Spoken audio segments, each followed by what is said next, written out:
राजस्थान विधानसभा चुनाव को देखते हुए एक तरफ राजनीतिक पार्टियां अपनी ताल ठोकने के लिए तैयार हो गई हैं, वहीं दूसरी ओर कर्मचारी संगठन, यूं कहें कि कर्मचारी नेता भी इस विधानसभा चुनाव में अपने दावेदारी ठोकने के लिए पूरी तरह से तैयार हो गए हैं। दरअसल राजस्थान विश्वविद्यालय के 70 से अधिक शिक्षक है, उन्होंने एनओसी विश्वविद्यालय से मांगी है। उनका कहना है कि वो इस बार चुनाव लड़ेंगे और वो राजनीतिक पार्टियों में सक्रियता से काम भी करने में लगे हैं। दरअसल जिला प्रशासन की ओर से राजस्थान विश्वविद्यालय के शिक्षकों की ड्यूटी चुनाव में लगाई है, जिससे शिक्षक नाखुश नजर आ रहे हैं। शिक्षकों का कहना है अगर जो शिक्षक है उनकी ड्यूटी चुनाव में लगा दी जाएगी तो वो शिक्षा का प्रचार प्रसार कैसे करेंगे, यूं की शिक्षा का काम कैसे करेंगे। हालांकि इसको लेकर जिला प्रशासन को भी शिक्षकों की ओर से पत्र लिखा गया था, लेकिन जिला शिक्षा अधिकारी कहें, जिला कलेक्टर कहें, उनका कहना है ये राजनीतिक कार्यक्रम है, इसमें भागीदारी निभानी होगी और कर्मचारियों को चुनाव में अपनी ड्यूटी निभानी होगी। लेकिन कर्मचारी शिक्षक है, उनका कहना है कि वो चुनाव लड़ने के लिए पूरी तरह से तैयार हो गए। अलग अलग पार्टियों का नाम उनकी ओर से दिया जा रहा है,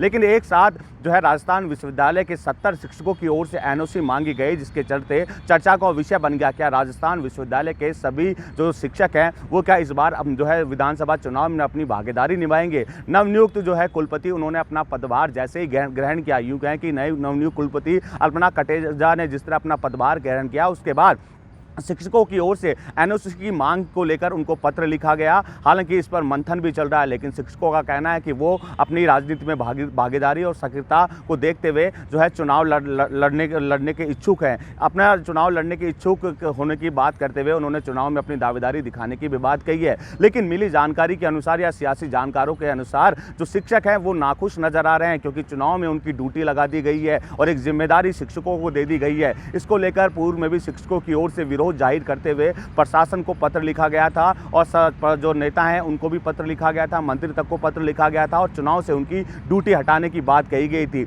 लेकिन जिला कलेक्टर का कहना है कि उनको काम तो करना ही पड़ेगा, ड्यूटी निभानी होगी। ऐसे में शिक्षकों ने एक ही हथकंडा अपनाया और एनओसी की मांग को लेकर कुलपति को पत्र लिखा और अपनी इच्छा जाहिर करी चुनाव में भागीदारी निभाने को। एक तरफ राजस्थान विश्वविद्यालय के 70 शिक्षक एक साथ अगर एनओसी मांगते हैं तो निश्चित तौर पर शिक्षा व्यवस्था तो पूरी तरह से गड़बड़ाई जाएगी, क्योंकि एक तरफ जो राज्य कर्मचारी हैं, यूं कहें कि अलग अलग विभागों के कर्मचारी हैं, वो भी अपनी दावेदारी निभाने में लगे हैं। कर्मचारी एकीकृत महासंघ के नेता भी चुनाव में अपनी दावेदारी निभाने में लगे हैं और लगातार पार्टी कार्यालयों के चक्कर काटने में लगे हैं। ये 70 शिक्षक भी कहीं ना कहीं अलग अलग पार्टी से जुड़े हुए हैं, अलग अलग जिलों से आते हैं, तो ऐसे में इनकी ओर से भी विधानसभा चुनाव में अपनी दावेदारी को लेकर एनओसी मांगी गई है। लेकिन एक साथ 70 शिक्षकों को एनओसी देने में कहीं ना कहीं विश्वविद्यालय की जो व्यवस्था है वो पूरी तरह से चौपट हो जाएगी। हालांकि शिक्षकों को मनाने की कोशिश भी की जा रही है, लेकिन शिक्षक संगठन है राजस्थान विश्वविद्यालय का, उनका कहना है कि शिक्षक अपनी दावेदारी निभाने के लिए पूरी तरह से तैयार हो गया। शिक्षक नहीं चाहता है कि वो चुनाव में जाए और ड्यूटी निभाए, वो अपनी राजनीति में अपना पैर आजमाना चाहता है, अपना भविष्य आजमाना चाहता है, इसलिए एनओसी की मांग करने में लगा है। बहरहाल विश्वविद्यालय प्रशासन तो शिक्षकों को समझाने में लगा है, लेकिन शिक्षक अपनी ताल ठोकने के लिए पूरी तरह से तैयार हो चुके हैं। बसंत पांडे, TV9 जयपुर।